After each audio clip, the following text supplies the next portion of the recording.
What an extraordinary variety of architectural styles these buildings display. The variety is thanks to differences in purpose, in location, in time of construction, and in the nature of the materials used. Also, to differences in the culture of the builders. For over 3 centuries, great numbers of people have been pouring into a single, comparatively limited area, bringing with them a welcome multiplicity of customs and convictions. It is a happy fact of architectural history that we build not only out of need, but out of aspiration as well. In an area slightly smaller than England or Greece, bold extremes of geography and climate are encountered. The land rises from sea level to mountains 5,000 feet high. To the east, the view is of the Atlantic Ocean. To the west, of the Great Lakes. 200 inches of snow fall annually in one corner of the area. In another, grow thick stands of semi-tropical bamboo.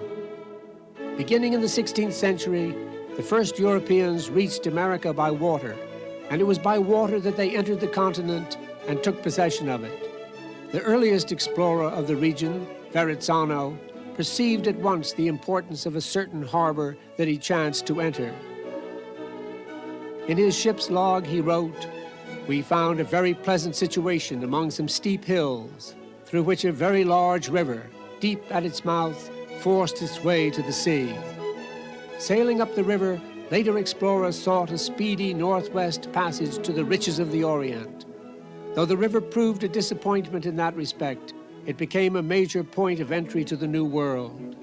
"This is a very good land to fall in with," wrote Henry Hudson, "and a wonderfully fine country to see. Never in my life have I set foot on such fertile soil, and it abounds in trees of many different kinds." The oldest mountains on earth lifted themselves above the river and the verdant lowlands. One range of the Appalachians, the Catskills, was singularly benign in aspect. The other, the Adirondacks, was fierce and inaccessible. And to this day, 6 million acres of it remain wilderness.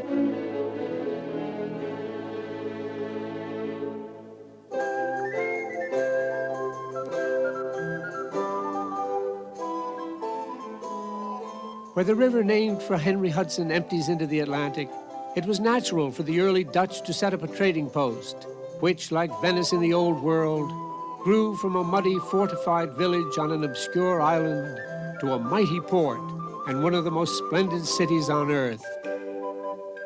Melville said of it that it was belted round by wharves as Indian Isles by coral reefs. Commerce surrounds it with her surf. And with characteristic gusto, Walt Whitman called it the great place of the continent, the heart, the brain, the focus, the mainspring, the pinnacle, the extremity, the no more beyond of the New World. By the time the British had routed the Dutch and named both the province and its chief city for a now long-forgotten Duke of York, settlers were moving steadily up the banks of the Hudson and its mighty tributary, the Mohawk. Before there were railroads and other means of overland transportation, the rivers and lakes of New York State served as the highways of commerce. When DeWitt Clinton successfully completed the digging of the Erie Canal in 1825, the future preeminence of New York State was assured. The products of farm and factory moved easily and without interruption from the Great Lakes down to New York City and thence out into the world. Water was as indispensable to manufacturing as it was to farming and commerce, since throughout much of the 19th century, it was the only commonly available source of energy. Wherever rivers and streams could be dammed for power, mills and factories sprang up, and if they prospered, villages and towns accumulated around them, and soon enough the towns grew into cities. The prosperity of New York State lured immigrants at first by the tens of thousands and then by the hundreds of thousands to seek jobs and homes within its boundaries. By early in the 19th century, it had become the most populous state in the nation, as well as the most important in respect to trade and manufacturing. Only Boston could rival New York City as a depot through which were funneled incessant waves of impoverished Irish immigrants during the 1840s and 50s. other waves of immigrants arrived from Germany, Sicily, Sweden, Holland, Russia, and Poland. Many remained in New York City. Others journeyed on to towns and cities in the north and west. Wherever they went, we can mark their progress by their ever-increasing impact on the culture around them. It was the case, for example, that the skills of the immigrant masons who helped to build the locks of the Erie Canal were later devoted to the construction of public buildings and costly private mansions. The traditions of the old world were woven, in however modest a fashion, into the fabric of the new. The successive transformations of the social structure of New York State can be traced decade after decade through its architecture. Some scholars assert that the closest the United States ever came to attaining Jefferson's dream of an agrarian republic was when the prosperous farmers of Western New York were building their grand Greek Revival houses on every sightly hilltop. Working their fields by day, by night in their libraries, they were reading Homer and Virgil in the original.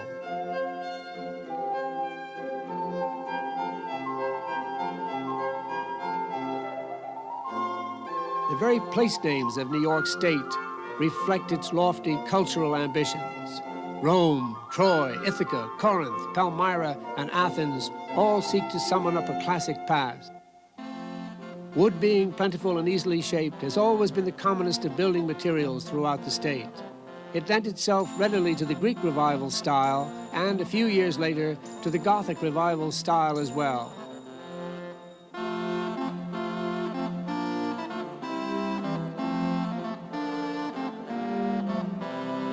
Two New Yorkers, Alexander Jackson Davis and A.J. Downing, did much to foster the popularity of the Gothic mode, which borrowed a make-believe medieval splendor from Walter Scott and other literary sources. This splendor was made manifest in stone for the well-to-do, and in fine batten and board siding for the middle classes.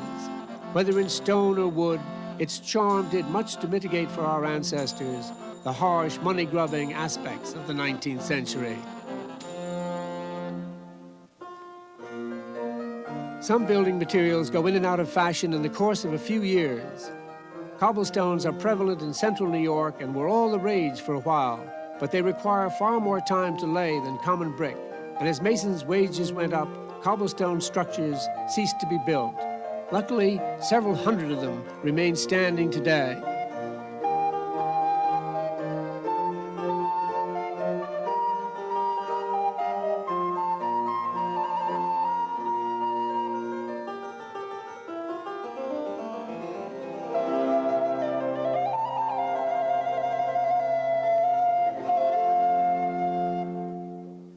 For a short while in the 1870s and 80s, an authentic American style emerged in our domestic architecture. Big, rambling, shingled houses with asymmetrical facades and open floor plans. Henry James complained of them that they had destroyed privacy in America. Dolefully, he castigated the general absence of doors in American life. As the Greek Revival and Gothic Revival styles had been shouldered aside, so in its turn was the American vernacular style.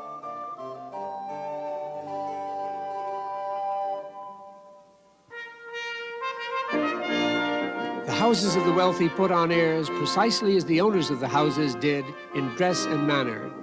New money made in railroads and stock market manipulation far outstripped the old money possessed by the landed gentry. Businessmen, and especially the wives of businessmen, lusted to climb the social ladder, and they succeeded in doing so partly by being as conspicuous as possible.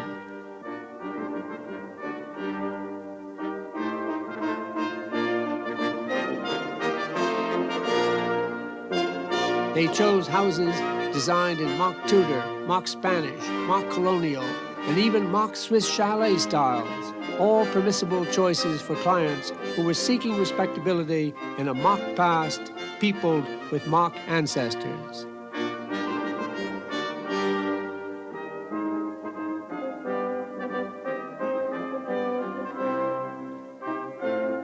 As a new and ramshackle aristocracy huffed and puffed its way upward, the middle classes, greatly increased in numbers, followed not far behind. Newfangled suburbs came into existence to cater to their needs, and then, more and more, to their leisure. golf and tennis were introduced. A fad word of the day was park, which oddly enough indicated not that a certain parcel of land was open to the public, but on the contrary, that it was firmly closed to it. The very rich had Tuxedo Park, with its thousands of acres fenced against low-born intruders. The moderately rich had to fall back upon such moderately exclusive domains as Lawrence Park in Bronxville, accessible on foot from the local railroad station. In general, novelty was frowned upon, though some communities were willing to take exceptional chances. Buffalo, for example, grew rich because of its position on the Great Lakes. As the states of the Middle West opened up and prospered, so did Buffalo. Culturally as well as economically, it was natural for Buffalo to look to pioneering Chicago and not to New York City for leadership. The radical young turn-of-the-century Chicago architect Frank Lloyd Wright was commissioned to design several highly individualistic buildings in Buffalo, including the delightful Darwin Martin House. And it was Wright's mentor, Louis Sullivan, who designed that robust and yet delicate masterpiece, the Prudential Building in Buffalo.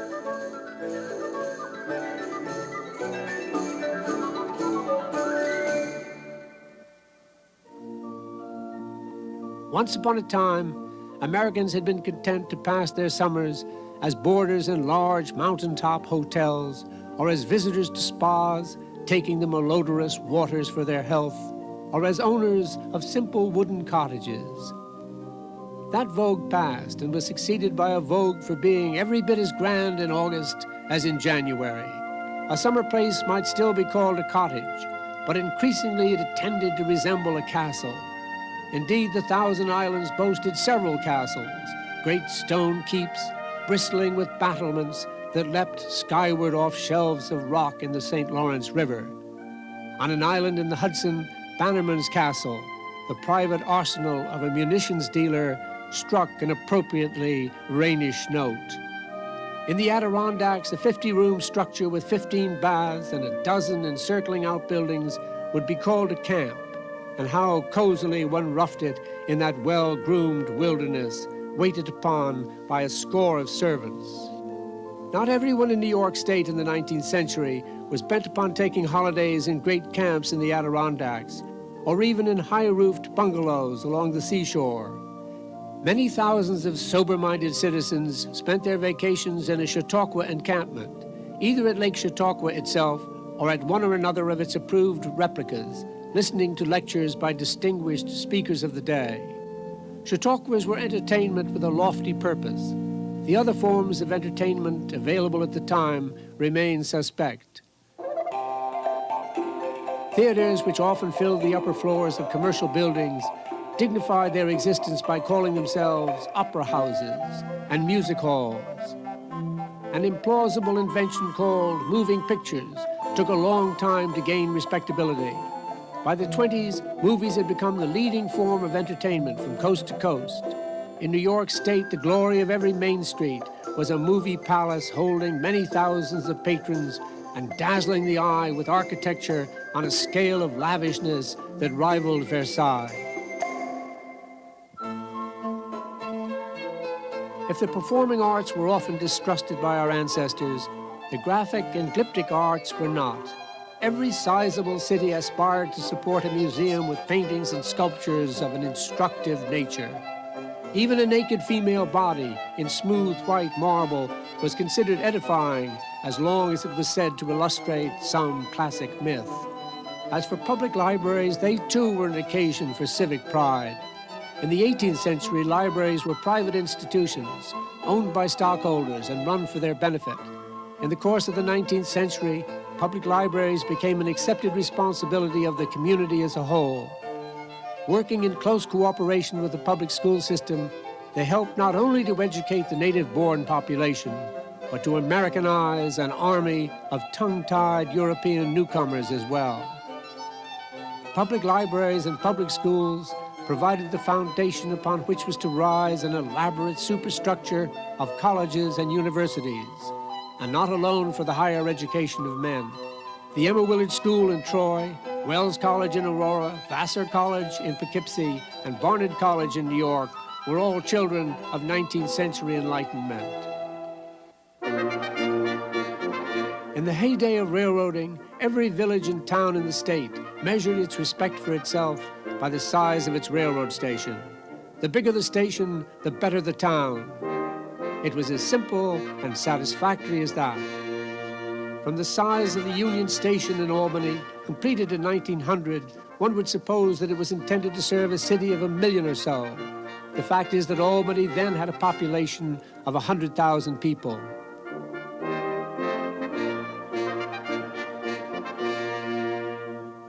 New York City boasted 2 colossal railroad stations, embracing hundreds of thousands of cubic feet of empty air in a gesture intended to symbolize the might and worth of the railroads that built them, but that also symbolized corporate vanity on an unprecedented scale. Something like the same temptation afflicted government.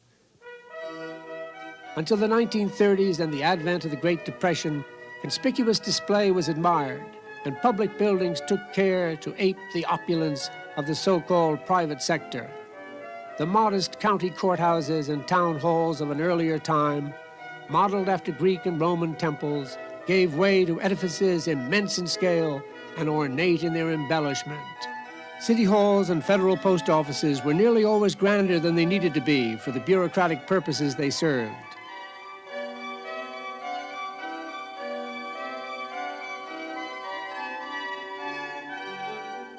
They were overly ample and inefficient in their amplitude, but they were built to last. By an irony, their size and durability have made them ideal candidates for new public and private uses at the very moment when one might have expected them to be thrown down. As the capital of the state, Albany has received more than its share of architectural follies, and the ice-cold marble and glass fantasy of the Nelson Rockefeller Mall isn't likely to be the last of them. Luckily, some of these follies, among them the old state capitol building itself, are as splendid as they are bizarre.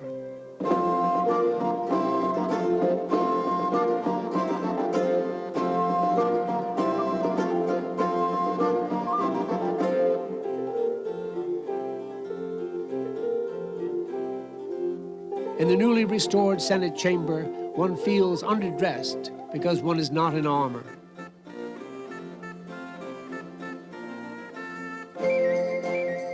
Mounting the so-called $1 million stairway, who would wish it to have cost a penny less? The fact is that American architecture, both public and private, has long coupled an aspiration to grandeur with an attempt to disguise a lowly purpose as a lofty one. A startling innovation in 19th century architectural design was the prefabricated cast iron commercial building, pioneered by James Bogardus and others, which made possible the speedy construction of buildings that could be ordered out of a catalog. Cast iron plates were bolted together to provide a curtain wall facade, supported by cast iron pillars designed in imitation of ancient Greek and Roman pillars carved in stone. The greatest concentration of cast iron buildings is to be found in New York City, in the historic Landmarks District, commonly known as Soho, but many other specimens can be observed throughout the state. Cast iron proved to be less fireproof than its champions had proclaimed, and the vogue for cast iron buildings in all their classic grandeur soon passed, but they served to open the door to the development of the steel-framed building, and so eventually to the skyscraper. Buildings with masonry-bearing walls become awkwardly thick at the base if they reach a height of more than 10 or 15 stories. Buildings with skeleton frames of steel are able to attain any height, their curtain walls of brick, terracotta, and the like being no thicker on the ground floor than on the 50th. The Flatiron Building, once described as an ocean steamer with all Broadway in tow, is an early high-rise made possible by the steel frame. Somewhat later is the Woolworth Building, for many years the highest building on Earth. It is the romantic ideal of the skyscraper form, rivaled only by the Chrysler Building and the Empire State Building. After these true towers came the inexpressive slab, which shoulders the sky but never scrapes it. For a time, a curtain wall almost entirely of glass became the fashion. Lately, Thanks to the need to conserve energy, architects have been returning to curtain walls, easier to protect against extremes of heat and cold. Even sealed windows are beginning to be looked upon with suspicion. Young architects speak with excitement of operable windows, which are nothing more or less than windows capable of being opened and shut. In earlier times, the need to mask a lowly purpose by monumentality led to such structures as this enormous Renaissance palazzo by McKim, Mead and White, which contains nothing nobler than a subway power station. Similarly, the U.S. Custom House on Bowling Green in New York City looks worthy to house the mightiest of gods, but all that has ever been worshipped there is money.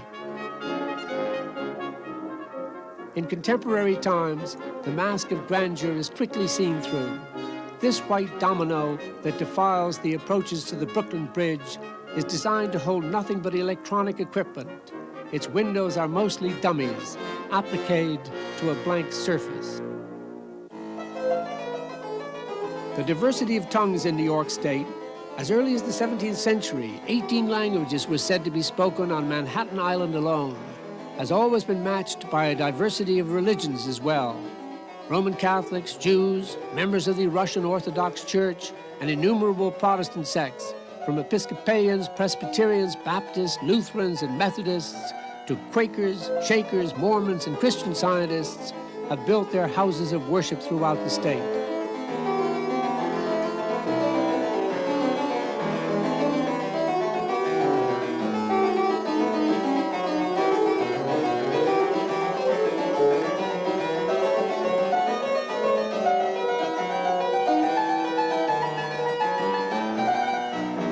These houses range in size from St. John the Divine in New York City, which is one of the largest cathedrals in the world and may be a century or two away from completion, to chapels like these, which enhance the landscape of upstate New York and aspire every bit as earnestly to God as does St. Patrick's or St. Paul's.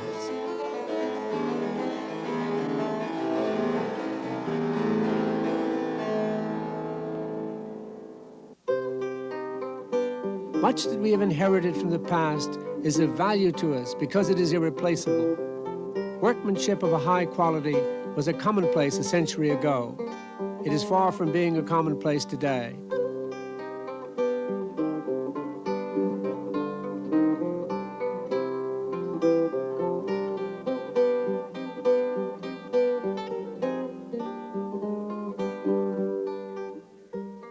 Again and again, one sees in some obscure corner of a house or mill or church or barn evidence of a devotion to craft that contemporary life grants little time and few rewards to.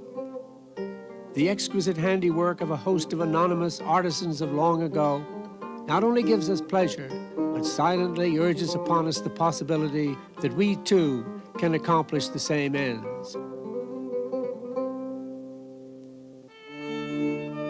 As the 20th century draws to a close, we find it harder and harder to discern in the mass-produced homogeneity of contemporary life the varied strands of our architectural heritage. Daily, we lose some portion of our astonishing diversity. Not a moment too soon, we perceive that we cannot afford to act as our ancestors acted when, without taking thought, they elected again and again to obliterate the past. The Preservation League of New York State and many local organizations are teaching us how to prevent a wanton destruction of the most precious of our structures, whether they be houses, barns, churches, loft buildings, factories, or bridges. Nevertheless, it is a fact that destruction is continuing at a tragic rate. Here are some of the buildings that have been lost to us over the past few years.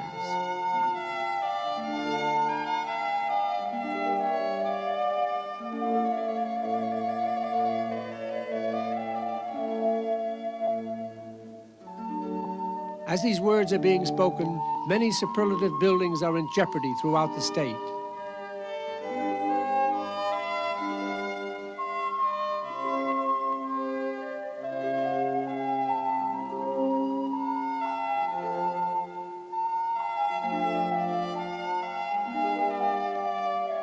Thanks to enlightened legislation, Some of these buildings will be less difficult to save today than they would have been even a short while ago. Throughout the length and breadth of the state, we have learned much about the sympathetic reuse of old buildings.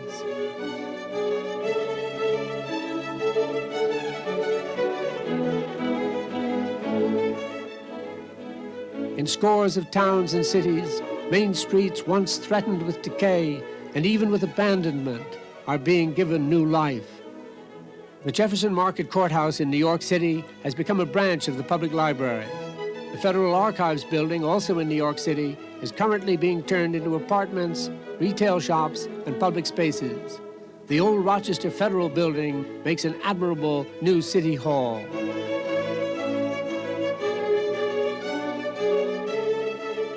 The Delaware and Hudson Railroad Company building in Albany has been turned into the administrative headquarters of the State University of New York. One wing of the landmark Villard houses in New York City becomes part of the latest luxury hotel. Another wing serves as an urban center, housing the Municipal Art Society and other not-for-profit organizations. The Preservation League itself occupies a remodeled carriage house on a quiet side street in Albany. We take as our motto and rallying cry the words of John Ruskin, who, in answering the question of whether it was expedient to preserve the buildings of the past, said at once and with passion, "We have no right whatever to touch them. They are not ours. They belong partly to those who built them and partly to all the generations of mankind who are to follow us. It may thereafter be a subject of sorrow or a cause of injury to millions that we have consulted only our present convenience when casting down such buildings as we choose to dispense with. That sorrow, that loss, we have no right to inflict."